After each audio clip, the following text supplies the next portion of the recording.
But I tell you, one person who knows how to connect community and the federal government is the next person we're going to hear from. The also legendary so-called AOC. I like to call her Congresswoman Alexandria Ocasio-Cortez. How are you feeling about the situation that we're in, and what can we do?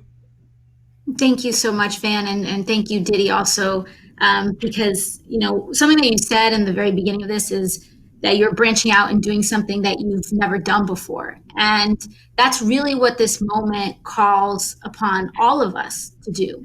We all have to do more than we have ever done before, and all of us have the power to do that. And whether you're a celebrity or whether you're an everyday person, we all have the power to convene, and we all have the power to convene our family, our community, or even around policy. And that's really what we need to do right now. Just over the weekend, I started sounding the alarm because my district, New York 14, is the most heavily impacted district in the country.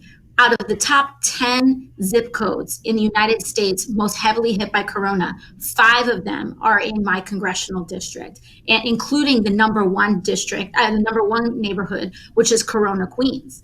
And we started seeing this, and I was out in the streets, I was out with people, and I was seeing firsthand that this is disproportionately having an enormous impact on the Black community and Black and Brown communities overall. Rikers Island is also in my district, and this is where we're starting to see the intersections of what this crisis really means. Because when I first started sounding the alarm on this, people said, a virus can't be racist. Well, no, biologically, a virus can't be racist, but our policies can be racist.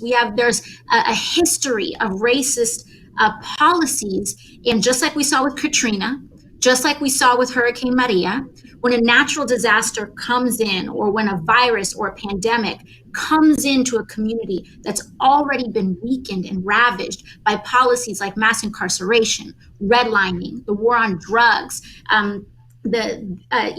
police violence, etc., this really creates an added issue. In addition to that, we have issues like environmental racism, where Black and Brown communities are treated as a dumping yard, as a place for people to pollute. The South Bronx already has one of the highest asthma rates in the country because we decide that those are communities where it's okay for trucks to put smog, for factories to put out waste. We saw this in Flint, we see it in Baltimore, we see it in lead levels in our water, and these all contribute to pre-existing conditions. Structural racism is a pre-existing condition. And so from that, now we're seeing that the highest mortality rates in this, the highest concentrations are in Queens, in historically Black neighborhoods like East Elmhurst, like Corona, where Louis Armstrong wrote It's a Wonderful World about Corona, Queens. And we're seeing the highest mortality rates in the South Bronx.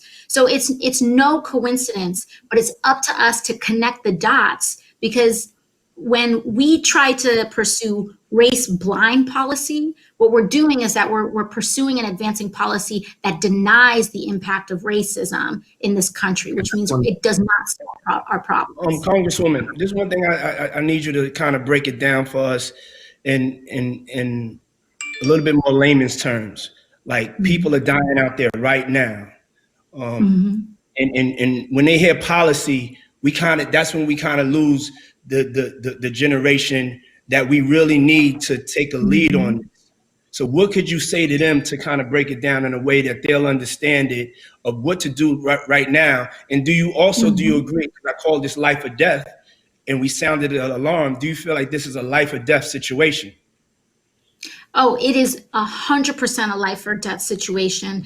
And, Angela brought up something really important where she talked about a community plan, which is that we don't have to wait for elected officials. We don't have to wait for the federal government. We need to apply pressure and make sure that they are responsive, but we can act right now. You just go out into your building, knock on every door on your floor, and you can ask people through the door. They don't have to open it, but you find which apartments in your building have elders, and maybe you can go to the grocery store for them. Try to pick up a prescription medicine. Let them find out what people need. develop a plan, and actively build community so that we can look out for each other. Because at the end of the day, we are all we've got.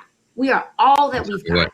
And we have to translate that power in community, in mutual aid, yes, in political organizing and voting, but all that is the bare minimum. What we really need to do is come together and actually actively support each other with our actions. I tell you, that is powerful. Team, subscribe for more of these type of videos.